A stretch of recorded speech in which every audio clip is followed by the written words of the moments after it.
नमस्कार दोस्तों, स्वागत है आप सभी का हमारे इस चैनल भगवान लोक पर। दोस्तों, अगर आप भी अपनी लाइफ में कुछ नया सीखने की चाह रखते हैं तो इस चैनल को अभी सब्सक्राइब कर लें। आखिर औरत का वह कौन सा अंग हर रात बेशर्म होकर दबाने और चूसने से अचानक अपार धन की प्राप्ति होने लगती है? लोग औरत का कौन सा अंग दबा और चूस कर अमीर बन जाते हैं? जो भी मनुष्य औरत का यह अंग दबाता या चूसता है, उसके घर में सदा मां लक्ष्मी का वास रहता है और महालक्ष्मी की कृपा सदैव बनी रहती है। तो दोस्तों, आज की इस वीडियो में हम आपको एक सच्ची कहानी के माध्यम से बताएंगे कि औरत का वह कौन सा अंग है जिसे हर पुरुष को दबाना और चूसना चाहिए। अधूरी जानकारी विष के समान होती है, इसलिए वीडियो को बीच में ना छोड़ें। दोस्तों, एक बार की बात है, एक गांव में रामदास नाम का एक व्यक्ति रहता था। वह अपनी पत्नी से बहुत ज्यादा परेशान था, क्योंकि उसकी पत्नी बात बात पर हमेशा उसे ताना मारा करती थी। तुम्हारे पास है ही क्या, घर में खाने तक को कुछ नहीं है? दोस्तों, उसके घर में बिल्कुल कंगाली छा गई थी। एक भी रुपया नहीं था और उसके घर में खाने के लिए अन्न का एक दाना तक नहीं था। दोस्तों, एक तो घर में खाना नहीं, ऊपर से पत्नी का ताना। वह बहुत परेशान हो गया था। उसे समझ नहीं आ रहा था कि मैं क्या करूं। एक दिन की बात है जब वह अपने घर से एक सुनसान रास्ते पर निकल गया। वह बहुत ही सुनसान रास्ते पर चल ही रहा था कि उसे एक साधु तपस्या करते हुए दिखाई दिए। वह उनके पास जाकर बैठ गया। जब साधु ने अपना तप खत्म किया तो रामदास उनके सामने जोर जोर से रोने लगा। साधु ने रामदास से कहा, पुत्र, तुम्हें क्या दिक्कत है? तुम क्यों रो रहे हो? आखिर तुम्हें क्या परेशानी है? तब रामदास ने साधु महाराज से कहा, हे महाराज, मेरी एक पत्नी है जो कि मुझे रोजाना ताना मारती है। मैं गरीब हूं तो मैं क्या करूं? कितना भी कुछ कर लूं लेकिन धन कमा ही नहीं पाता हूं। मेरा एक छोटा सा धंधा था, वह भी पत्नी के क्लेश की वजह से चौपट हो गया। वह दिन रात मुझसे झगड़ा करती है। अब तो मैं दाने दाने के लिए परेशान हो गया हूं। हमारे घर में खाने के लिए कुछ भी नहीं है, इसके अलावा पहनने के लिए वस्त्र भी नहीं है। लेकिन मैं अपनी पत्नी को समझाता हूं कि वह मुझे ताने ना मारे, मुझसे झगड़ा ना करे, लेकिन वह बिल्कुल भी नहीं मानती। साधु जी, इसी वजह से मैं बहुत ज्यादा परेशान हूं। इसी वजह से मैं घर छोड़कर यहां आया हूं। तब साधु जी कहते हैं, रो मत बेटा, मैं तुम्हें एक काम बताने जा रहा हूं जो तुम्हारी किस्मत चमका देगा। तुम्हें अपनी औरत का सिर्फ यह अंग बेशर्म होकर कर दबाना और चूस लेना है। अचानक तुम्हारे घर में धन की प्राप्ति होने लग जाएगी। तुम देखते ही देखते अमीर बन जाओगे।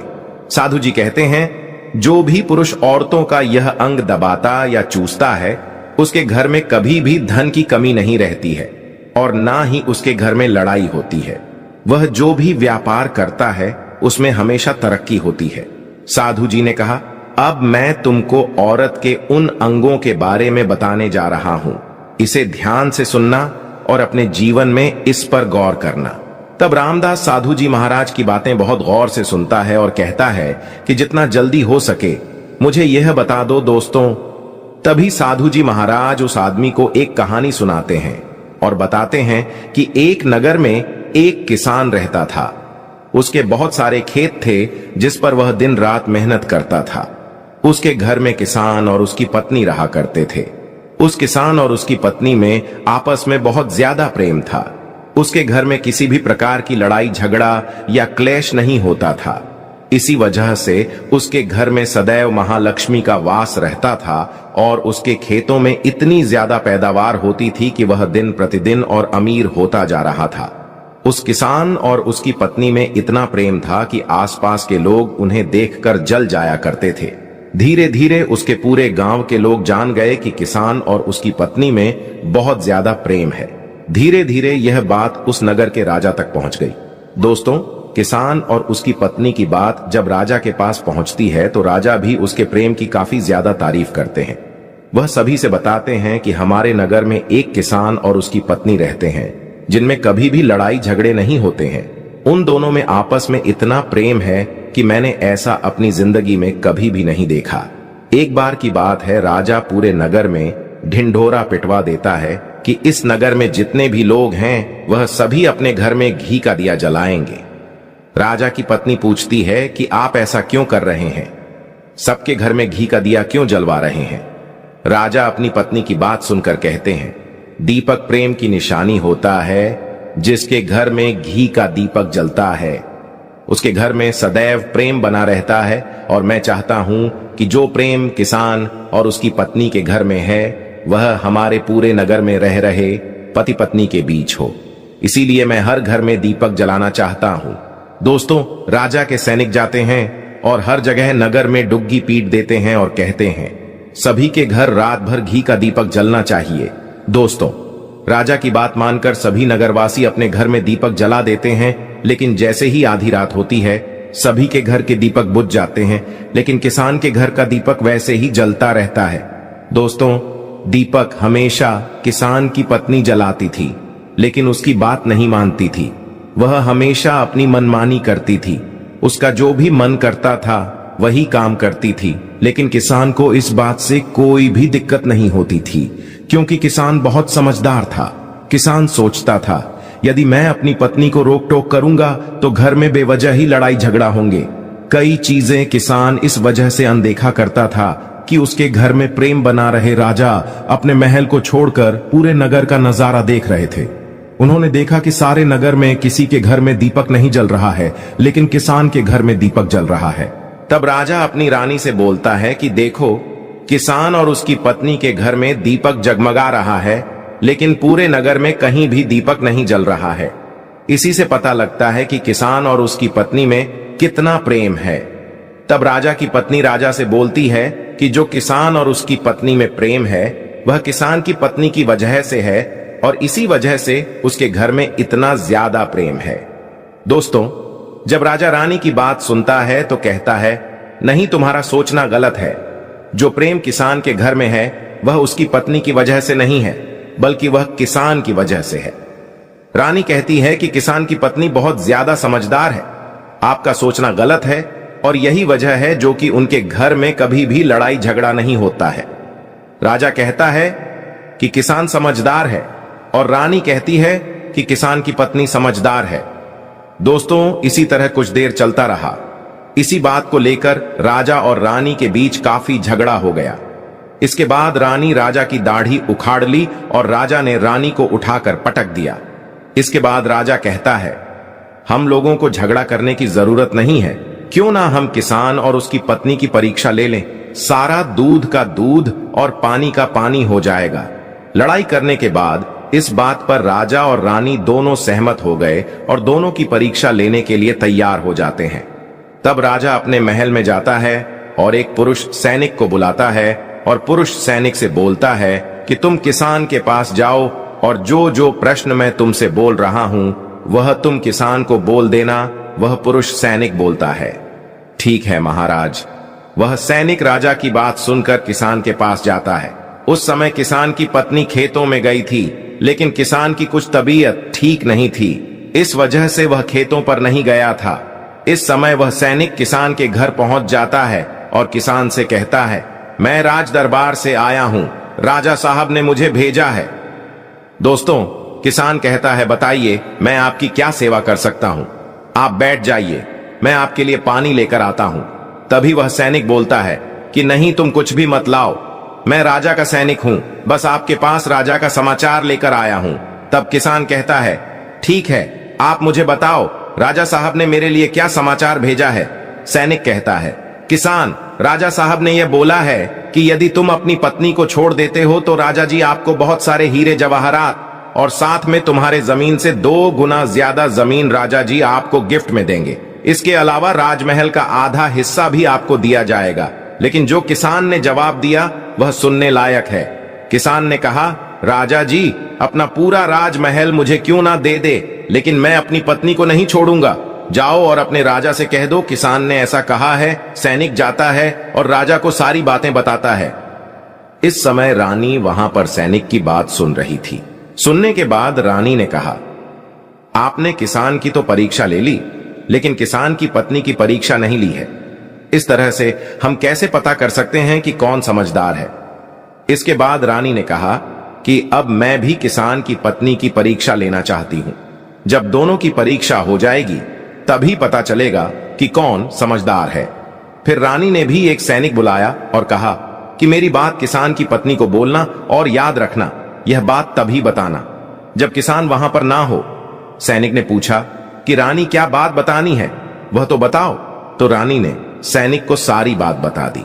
सैनिक किसान के घर जाता है और उसके घर में आवाज लगाता है तो उसके घर से किसान की पत्नी निकल कर आती है और कहती है, बताओ क्या हुआ, क्यों ढिंढोरा पीट रहे हो।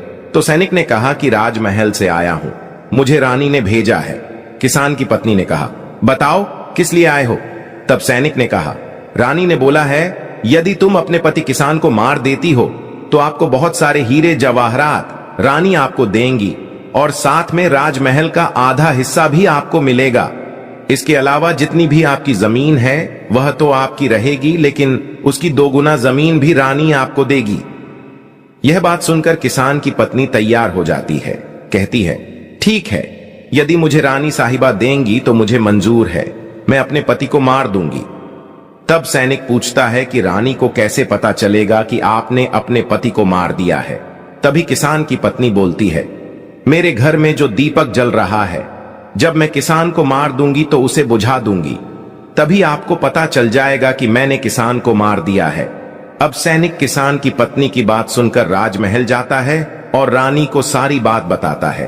किसान की पत्नी की बात सुनकर रानी बहुत अचंभित हो जाती है। राजा और रानी को स्त्री जात से नफरत होने लगती है। उसी समय राजा अपने नगर के सभी लोगों को बुलाता है और कहता है कि मैं चाहता हूं कि मेरे और मेरी पत्नी की वजह से किसान की जान ना जाए। तुम लोग ऐसा करो, उस किसान के घर जाओ और सारी बातें बता दो और उस किसान को बचा लो, वरना किसान की पत्नी उसे मार देगी। इधर सैनिक किसान के घर जाते हैं और सोचते हैं कि किसान की पत्नी किसान को रात में मारेगी और दिया बुझाएगी। इससे पहले ही हम किसान के घर में पहुंच जाते हैं और किसान को बचा लेते हैं। दोस्तों, जैसे ही राजा के सैनिक किसान के घर पहुंचते हैं तो देखते हैं कि किसान तो मरा पड़ा हुआ है। तो सैनिक किसान की पत्नी से बोलते हैं कि तुमको तो किसान को रात में मारने के लिए बोला गया था, लेकिन आपने अभी किसान को क्यों मार दिया। तब उस किसान की पत्नी बोलती है कि किसान को तो मुझे मारना ही था, रात में तो मुझे सिर्फ दिया ही बुझाना था, इसलिए किसान को तो मैंने दिन में ही मार दिया है। सभी सैनिक तुरंत ही किसान के घर से दौड़े दौड़े जाते हैं और राजा रानी को सारी बातें बताते हैं। राजा और रानी क्रोध से आग बबूला हो जाते हैं। इसके बाद राजा और रानी किसान की पत्नी को बंदी बनाकर लाने के लिए अपने सैनिक से कहते हैं। सैनिक जाते हैं, किसान की पत्नी को बंदी बनाकर ले आते हैं। राजा किसान की पत्नी से पूछता है, ऐसा तुमने क्यों किया? तुम लालची औरत हो, तुम्हें पैसों से प्यार है। तभी किसान की पत्नी ने जवाब दिया और बताया कि मुझे तो किसान को पहले ही मारना था, वह तो मैं कोई बहाना ढूंढ रही थी, क्योंकि किसान की आदत बहुत खराब थी, वह मेरे साथ बहुत खराब व्यवहार किया करता था। तो राजा ने कहा, ऐसा क्या करता था किसान? तो किसान की पत्नी ने जवाब दिया कि वह मेरे नाक का ऊपरी हिस्सा अपनी उंगली से हमेशा दबाया करते थे। इसके अलावा किसान एक काम और मेरे साथ करता था, वह किसान मेरे कान का पिछला हिस्सा अक्सर अपनी जीभ से स्पर्श किया करता था। राजा ने पूछा, यह बताओ, जब आप लोग गरीब थे तब क्या किसान आपके साथ यह काम करता था? तो किसान की पत्नी बोलती है, नहीं महाराज, तब ऐसा नहीं करता था। तब राजा ने कहा, मैं समझ गया कि किसान ऐसा क्यों करता था। उसी समय साधु जी ने रामदास से पूछा, तुम्हें कुछ समझ में आया औरत का कौन सा अंग दबाने तथा चूसने से लोगों को अचानक धन की प्राप्ति होती है? तो रामदास ने कहा, नहीं साधु जी, मुझे अभी समझ में नहीं आया। तभी साधु जी कहते हैं, अगर अभी समझ नहीं आया तो मैं फिर से आपको बताता हूं। किसान अपनी पत्नी के साथ जो पहला काम करता था वह है उसके नाक के ऊपरी हिस्से को अपनी उंगली से दबाता था। तो जिस भी मनुष्य के घर में पैसों की किल्लत है उसे अपनी उंगली से औरत के नाक के ऊपरी हिस्से को जरूर दबाना चाहिए। दोस्तों, औरत के नाक के ऊपरी हिस्से को बहुत शुभ माना जाता है। इसी वजह से जो यह काम करता है वह हमेशा धनवान पुरुष बन जाता है। दूसरा काम है, जो भी पुरुष औरत के कान का पिछला हिस्सा अपने जीभ से स्पर्श करता है उसके किस्मत के द्वार खुल जाते हैं, उसे अचानक धन की प्राप्ति होती है। ऐसा इसीलिए होता है क्योंकि औरत के कान के पिछले हिस्से में माता लक्ष्मी का वास होता है। जब आप ऐसा करते हैं तो माता लक्ष्मी आपसे प्रसन्न हो जाती है और आपको अपार धन देती है। और आपने एक बात तो जरूर सुनी होगी, औरतें माता लक्ष्मी का रूप मानी जाती है। यही वजह है इस संसार में जो भी मनुष्य यज्ञ पवित्र काम करता है उसका घर धन से भर जाता है, जो कि इस कहानी में किसान भी अपनी पत्नी के साथ करता था। लेकिन आप जब भी ऐसा काम करें तब आपको अपनी पत्नी को पूरी बात बता देनी चाहिए, अन्यथा आपके जीवन में ऐसा अनर्थ भी हो सकता है। दोस्तों, आज का ज्ञानवर्धक वीडियो कैसा लगा कमेंट करके जरूर बताएं और हाँ, कमेंट में हर हर महादेव लिखना ना भूलें।